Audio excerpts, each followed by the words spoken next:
दोस्तों नमस्कार, स्वागत है आप लोगों का अमर क्लासेस विथेजे में। दोस्तों पार्ट्स ऑफ स्पीच के अंतर्गत आज हम लोग पढ़ने वाले हैं प्रोनाउन को। आज इस वीडियो में हम सीखेंगे कि प्रोनाउन किसे कहते हैं, प्रोनाउन कितने प्रकार के होते हैं, इनके उदाहरण कौन कौन से हैं। आइए शुरू करते हैं।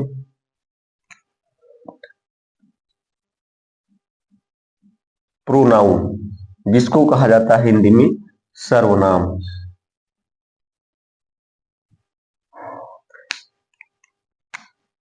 इसको कहते हैं फॉर नाउन। तो ये सभी शब्द जो नाउन के लिए आते हैं, नाउन के स्थान पर आते हैं, उन्हीं को प्रोनाउन कहा जाता है। अगर इसकी हम परिभाषा की बात करते हैं, the word which is used in place of a noun is called pronoun। वह शब्द जो संज्ञा के स्थान पर प्रयोग किया जाता है उसी को हम प्रोनाउन कहते हैं, सर्वनाम कहते हैं। वह शब्द जो संज्ञा के बदले में या संज्ञा के स्थान पर प्रयोग होता है, सर्वनाम कहलाता है।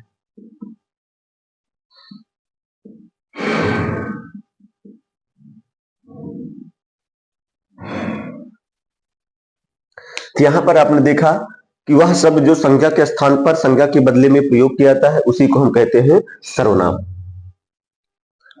आइए देखते हैं इसके काइंड्स में। काइंड्स, तो काइंड्स में सबसे पहले हम चर्चा करते हैं पर्सनल प्रोनाउन की। पर्सनल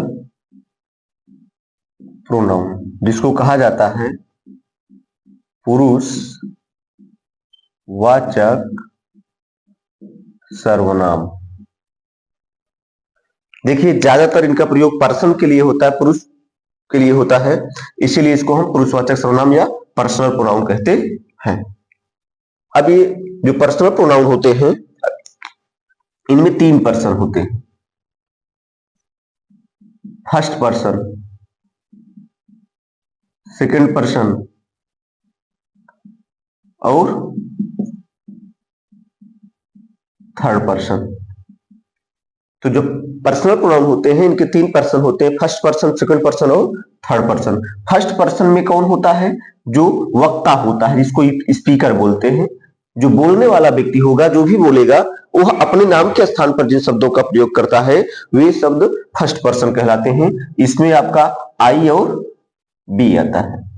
सेकंड पर्सन में श्रोता होते हैं, वक्ता के सामने जो वक्ता की बातों को सुनते हैं वे आपके क्या होते हैं? सेकंड पर्सन होते हैं। और वक्ता श्रोता के अलावा जितने भी अन्य लोग होंगे उनको क्या कहा जाता है? थर्ड पर्सन, जिसमें ही आता है, सी आता है, दे आता है और इट आता है। ठीक है, यहां पर थोड़ा सा एक चीज और देख लें। आई जो होता है ये फर्स्ट पर्सन में आपका है, इसको सिंगुलर माना जाता है। बी को हम प्लूरल मानते हैं। आई हमारा सिंगुलर का काम करता है, बी हमारा प्लूरल का काम करता है। यू हमारा जो होता है ये सिंगुलर भी होता है और ये प्लूरल भी होता है। ये ध्यान देंगे, यू का प्रयोग सिंगुलर, अगर कोई सामने हमारे एक व्यक्ति है तो उसके लिए हम यू का प्रयोग करेंगे, और एक से अधिक लोग हैं तब भी यू का प्रयोग करेंगे। इसलिए सिंगुलर प्लूरल दोनों का काम करता है। ये आपका सिंगुलर है, ये आपका सिंगुलर है, ये प्लूरल है और ये क्या है? सिंगुलर। अब थोड़ा सा ही और सी में ध्यान देना है। ही मीन्स भी वह होता है, सी मीन्स भी वह होता है, लेकिन ही का प्रयोग मैस्कुलिन जेंडर में होता है, पुल्लिंग में होता है, और सी का प्रयोग फेमिनिन जेंडर यानी स्त्रीलिंग में होता है। ठीक है, तो ये आपने देखा कि जो हम पर्सनल प्रोनाउन पढ़ने जा रहे हैं उसमें 3 पर्सन होते हैं, first person, second person, third person. First person किसे कहते हैं? जो भी व्यक्ति बोलने वाला। अगर आप खड़े होकर के बोलने लगे तो आप अपने नाम के स्थान पर क्या कहेंगे? कहेंगे मैं, हम, तो ये क्या हो जाएगा? First person. लेकिन आपके सामने जो लोग होंगे उनको आप क्या कहेंगे? आप कहेंगे, यू कहेंगे, तुम कहेंगे, ये सब क्या हो जाएगा? Second person. और आपके और आपके सामने वाले के अलावा जितने भी लोग होंगे उनको आप क्या कहकर पुकारेंगे? उनके नाम के स्थान पर क्या बोलेंगे? कहेंगे वाह, वी। ठीक है, तो इस तरह से फर्स्ट पर्सन जो होता है उनमें आई भी आता है, सेकंड में यू, थर्ड पर्सन में ही, सी, इट और दे आते हैं। अब जैसे हमारा प्रोनाउन जो होता है ये नाउन के स्थान पर आता है, तो नाउन अगर हमारा सब्जेक्टिव केस में होता है, ऑब्जेक्टिव केस में होता है, पजेसिव केस में होता है, तो ठीक उसी प्रकार से हमारे प्रोनाउन के भी तीन केस होते हैं, सब्जेक्टिव, ऑब्जेक्टिव और पजेसिव केस।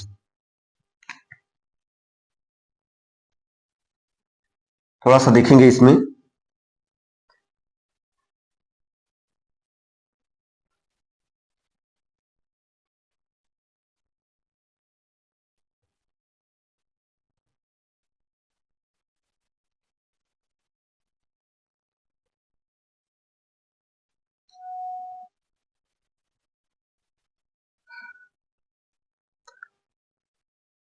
देखिए पहले तो हम बात करते हैं पर्सनल प्रोनाउन में पर्सन होते हैं।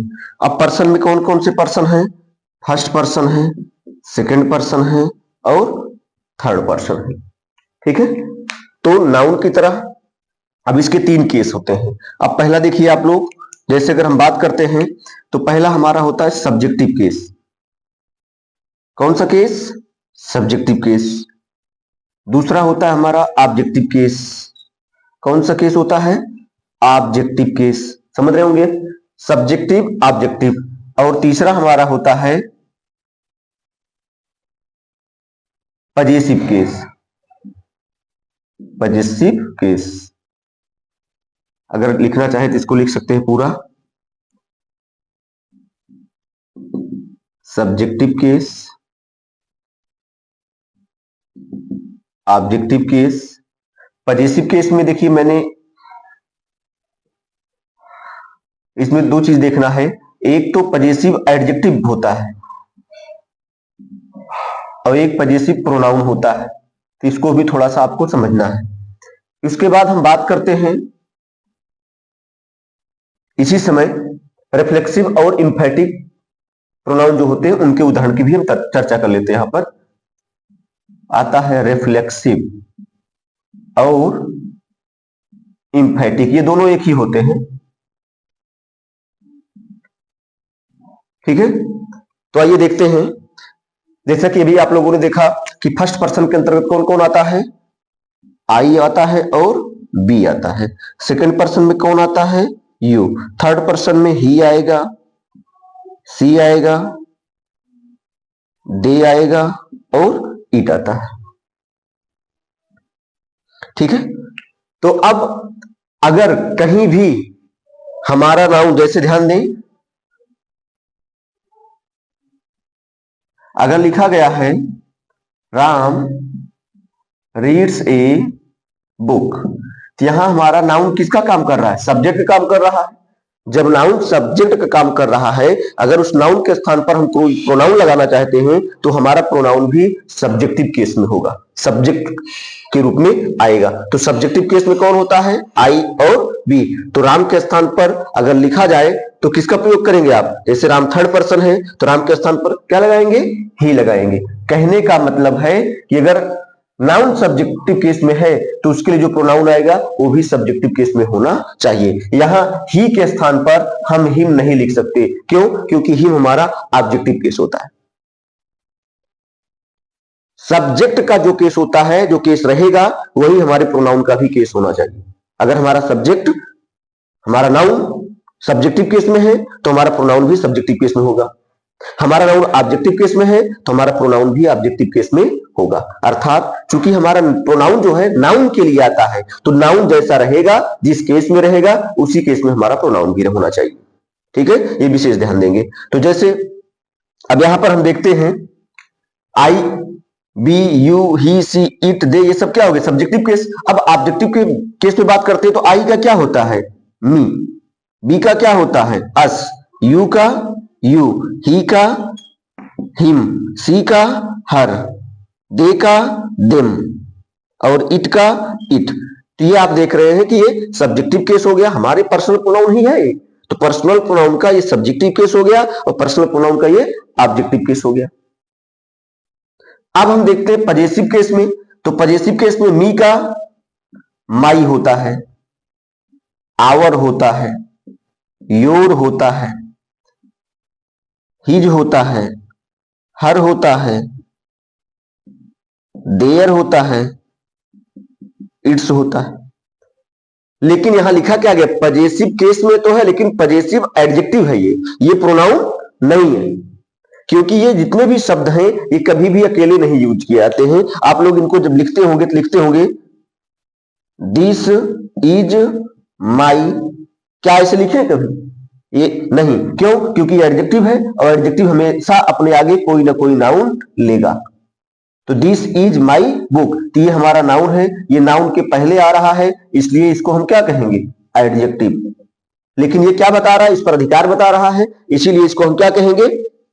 पजेसिव एडजेक्टिव कहेंगे। ठीक है।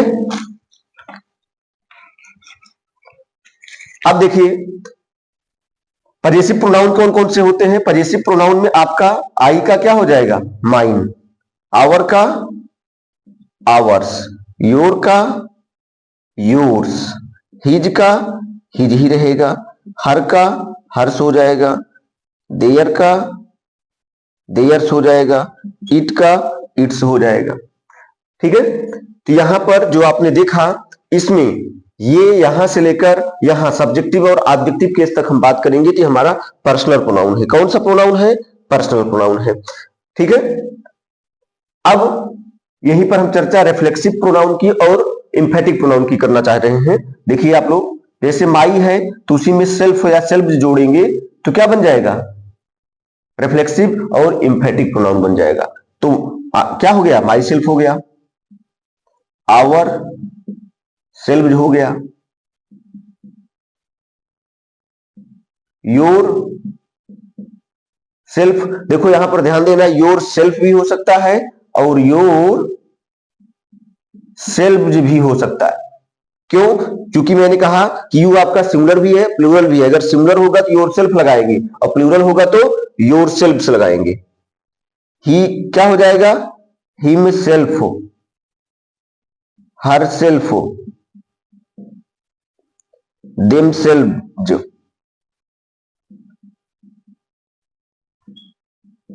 इट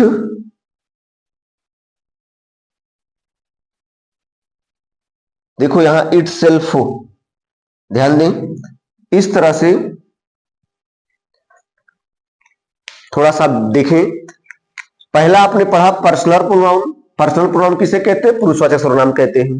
ज्यादातर ये शब्द पर्सन के यूज होते हैं, इसलिए इनको हम क्या कहते हैं? पर्सनल प्रोनाउन कहते हैं। आपने पढ़ा पर्सनल प्रोनाउन में 3 पर्सन होते हैं, first person, second person, third person. First person में कौन आता है? आई वी। सेकंड पर्सन में कौन आता है? यू। थर्ड पर्सन में कौन आता है? इन दोनों के अलावा जितने भी अन्य लोग होंगे वो आ जाएंगे। ठीक है। यानी वक्ता फर्स्ट पर्सन, श्रोता सेकंड पर्सन, बाकी सब थर्ड पर्सन होते हैं। अब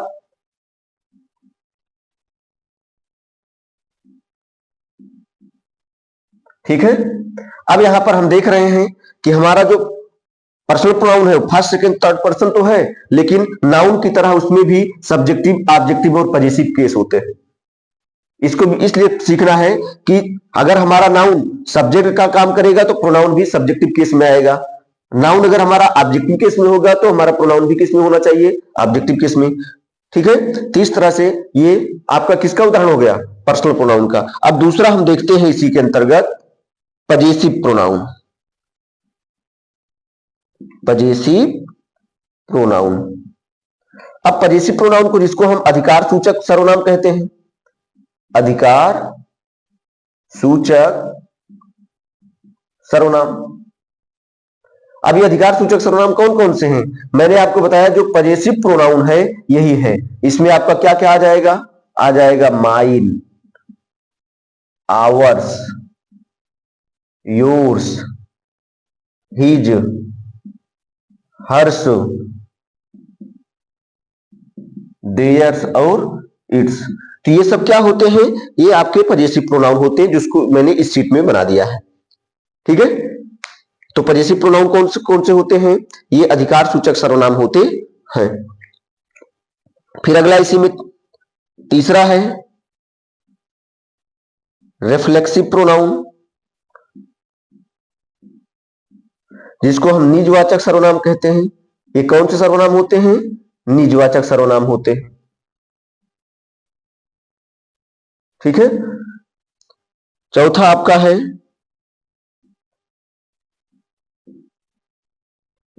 इंफैटिक प्रोनाउन, इसको कहते हैं दृढ़ता सूचक। दृढ़ता सूचक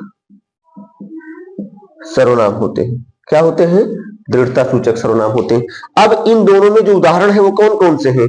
यही आपके जो एग्जाम्पल्स हैं वही इन दोनों के एग्जाम्पल्स हैं। जैसे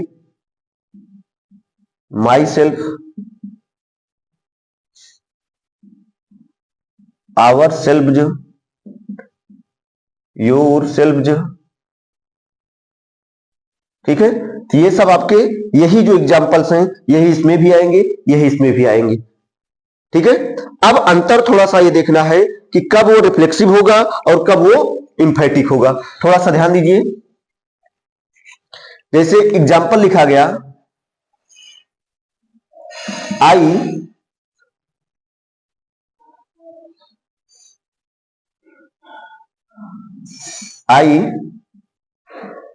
हर्ट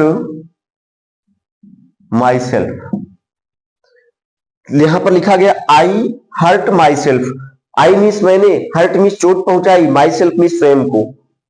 तो देखिए इसने चोट पहुंचाने का कार्य किया, लेकिन ये शब्द जो है उस चोट के जो इफेक्ट हैं उसको क्या कर दे रहा है? ये शब्द वापस सब्जेक्ट की तरफ मोड़ दे रहा है कि उसने चोट तो पहुंचाई लेकिन चोट किसको लगी?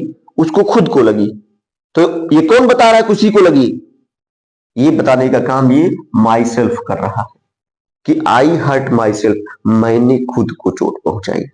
तो मैंने जो चोट पहुंचाने का कार्य किया उसका असर किसके ऊपर पड़ा? स्वयं वापस मेरे ऊपर आया। तो वापस कौन मोड़ रहा है? My self. तो ये वे शब्द होते हैं जो क्रिया के इफेक्ट को वापस सब्जेक्ट की तरफ मोड़ देने का काम करते हैं। जैसे I hurt myself, he